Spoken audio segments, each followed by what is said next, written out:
There's a big stigma with mental health. Mental health is somewhat synonymous with being crazy. I personally feel like we all have a level of mental illness, if you will, right? I feel like we all deal with depression, we all deal with anxiety, and I think that's a kind of like a normal phenomenon. It's just a matter of if it starts to interfere with your functioning in your day-to-day living, when you start to say that it's a disorder. And I feel like there's so many stresses and so many things that go on in society, so much change that goes on in society, and a lot of us don't do well with change. But change is the most consistent thing about life. So we need to learn how to deal with change. And, I feel like the way that mental health has been portrayed, I mean, even if you look at the history of people who had, mental health issues or were crazy, the way that they were treated, they were put in institutions, they were given these very barbaric, unethical treatments to try to rid them of these demons or whatever it is that was causing them to act crazy. And I think that kind of was passed down through generation, and generation. And I think a lot of times in society, when we don't understand something or something is different to us, then we see it as bad or wrong, or it scares us. And so that's where the stigma comes in. And so people don't want to be seen as different from normal society. So they may suppress anything that they're going through it or may not address it. And I know culturally as well, in certain communities, I know in the African American community, but as I have, which I'll talk about later, but as I've learned about other cultures, there's a lot of different cultures that don't really understand mental health, and if there's someone who's like your crazy Uncle Joe or whatever, they'll leave them alone, and they just kind of shun them and don't really try to understand like what is at the root of what's going on. So I think the more that we talk about mental health issues, and I think mental health is being talked about more now as more athletes and entertainers, celebrities are talking about their struggles with mental health.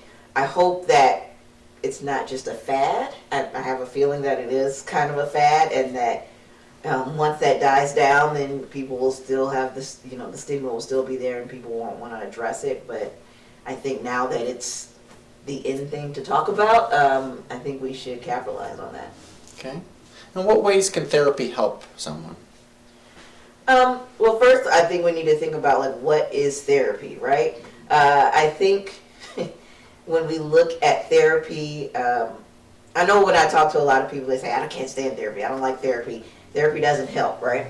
And I said, so my first question is, well, what is your idea of what therapy is? What has been your experience with therapy? Because people have different experiences when it comes to therapy. And it could be like, I sit on this couch and I just talk, and the person just writes something down. They don't really give me a lot of feedback. It's one-sided. I don't know anything about this person. And my approach to therapy is very different. It's probably not the conventional approach. But I think that someone is opening their most vulnerable part of themselves that many other people or no other people, even including themselves, have not touched.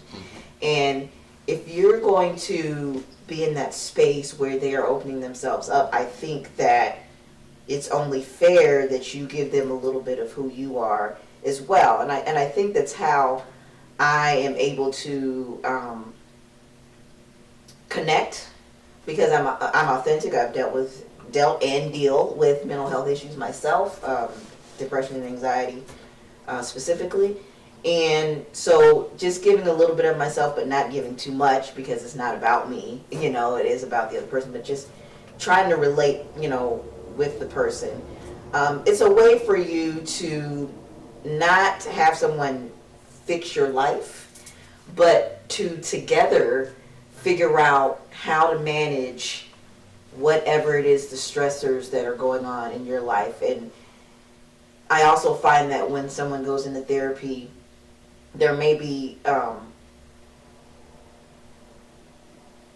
people that tell them like this is what you need to work on, but then as you go through therapy you find that hey, that might not be the most stressful thing in their life. That might be what was in the referral, but you get to know them and you talk to them and you're like, oh, there's so many other things that we could be addressing.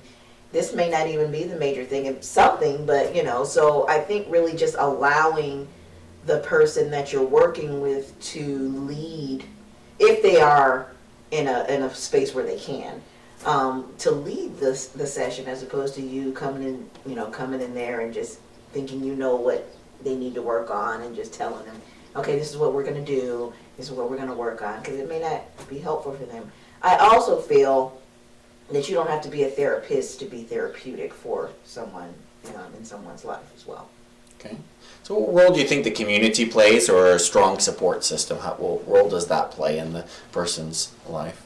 I think it plays a major role. I think we live in a society right now where there's a lot of division, and many times people can feel alone, and if they're dealing with something that there's already a stigma associated with it, and they don't have that support, then it may get to the point where they're like, well, what's the point of going on, because nobody really understands me. So I feel like, and they're not going to be quick to go to a professional, because that may be something that, in their experience, there's distrust, there is people who have talked about that. They may not have the resources, they may not know about mental health professionals, they may not know where to go, especially when it comes to kids. Like, a lot of times they're dependent upon their support system and their families and stuff. So if they don't have anybody to lead and guide them,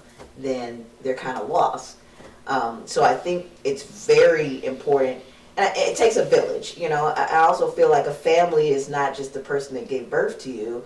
A family could be the community. And so many times people look to the community to kind of lead and guide them. So I feel like they could be a major factor in their healing, in their treatment. And again, even if they are being the therapeutic person in their life, it doesn't necessarily have to be in an office, sitting on a couch and talking. Lots of times coaches, pastors, teachers, a lot of people out there in the community. Could be the person at the convenience store that you go to every day after school. There's so many people that could be therapeutic in your life, and you don't have to have a certain letter behind your name or certain amount of education to be able to be healing and therapeutic for someone. What role do you think faith plays in a person's healing journey? Oh, I think faith plays a major role, and I don't think it necessarily has to be attached to a certain religion. But to me, faith is what gets you through. When it seems that all is lost, or that you're alone, or that nobody really understands, and those tangible things, right, are kind of taken away from you, and you've attached your happiness to those tangible things, and you just kind of feel like you're in a dark place. It's that faith that keeps you going. It's that faith that opens up your eyes and wakes you up in the morning. It's that faith that tells you, you know what, it's not going well right now, but keep moving forward, and things could get better. It's that faith that shows you that it's okay to not be okay, and to reach out and lean on that faith to be able to maintain. And I also feel like we live in a society where we feel like we have to do everything on our own, right? To ask for help is a sign of weakness. But that's when you pull from that faith, because you can't do it all on your own. And again, it's okay to not be okay. So I think that faith plays a major role.